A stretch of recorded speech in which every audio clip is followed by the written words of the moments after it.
আসসালামু আলাইকুম রহমতুল্লাহি ওবরাকাতু। প্রিয় দর্শক শ্রোতা, আশা করি সকলেই ভালো আছেন। তো আজকে আমরা আলোচনা করব আইবিএস নিয়ে। আমার এর আগে কিছুদিন আগে একজন পেশেন্ট আমার কাছ থেকে ওষুধ নিয়েছিল। তো তার এক পরিচিত আরেকজনেরও এই আইবিএসের সমস্যা এবং সঙ্গে আলসার আছে এবং ফ্যাটি লিভার আছে। তো তার জন্য আমরা এই প্রোডাক্টগুলো পাঠাচ্ছি।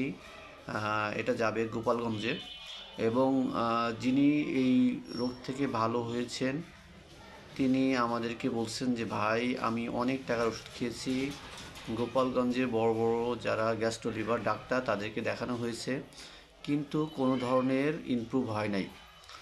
তারপরে উনি আমার কাছে আসছে।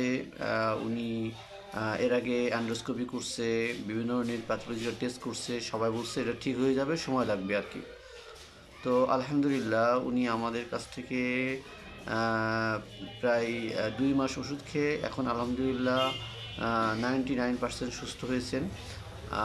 এখন ওনার আর আত্মীয়, উনিও এই একই ধরনের সমস্যায় আক্রান্ত। এই মহিলারও এই ধরনের সমস্যা, ওনারও আলসার এবং ওনার হচ্ছে স্টোমাকে আলসার হয়েছে।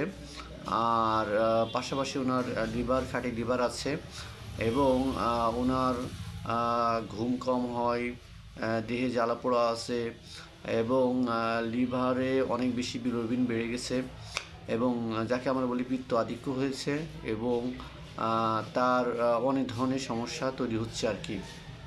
এবং আস্তে আস্তে এই বিলিরুবিনের বাড়ার কারণে তার কি হয়েছে, পাইলস হয়েছে। পাইলস অপারেশন করছে, তারপরেও পাইলস ভালো হয় নাই। তো তার জন্য আমরা তাকে কয়েকটা ওষুধ সাজেস্ট করছি। ডিটক্সিন প্লাস দিচ্ছি, নিমরস দিচ্ছি এবং সঙ্গে আরও 3টা খাবার ওষুধ দিচ্ছি, যেগুলো আকসিরে বেদ আছে, আকসিরে জিগার আছে এবং সঙ্গে হচ্ছে দবিল ওয়াগ আছে। এগুলো মিলাই আমরা তাকে দিচ্ছি। আলহামদুলিল্লাহ আশা করা যায় উনিও ইনশাল্লাহ সুস্থ হয়ে যাবেন। তো পেশেন্টটার বিষয়ে ইনশাল্লাহ পরবর্তীতে আমরা আরও আপডেট দেব। তো যাদের যাদের আইবিএসের সমস্যা আছে তারা আমাদের সাথে যোগাযোগ করতে পারেন। এই পর্যন্ত আমরা অনেক আইবিএসের সমস্যা রোগীদেরকে এই ধরনের ওষুধ দিয়ে যাচ্ছি। আলহামদুলিল্লাহ অনেকেই সুস্থ হয়েছেন বা অনেকে সুস্থ হওয়ার পথে আছেন। তো সবার জন্য আপনারা দোয়া করবেন, আমরাও দোয়া করি যে আলহামদুলিল্লাহ যারা সুস্থ হচ্ছেন বা যারা সুস্থ হতে চাচ্ছেন সবাই যাতে ন্যাচারাল চিকিৎসার দিকে আসতে পারে এবং সবাই যাতে ন্যাচারাল চিকিৎসা গ্রহণ করতে পারে, যাতে আগামী প্রজন্মে যে একটা বিশাল বিপ্লব হবে, এই বিপ্লবে যেন ইউনানি এবং ন্যাচারাল চিকিৎসা ব্যবস্থা যেন অনেক বেশি ভূমিকা রাখতে পারে বা আমরা যারা চিকিৎসক আছি তারা যেন ভূমিকা রাখতে পারি।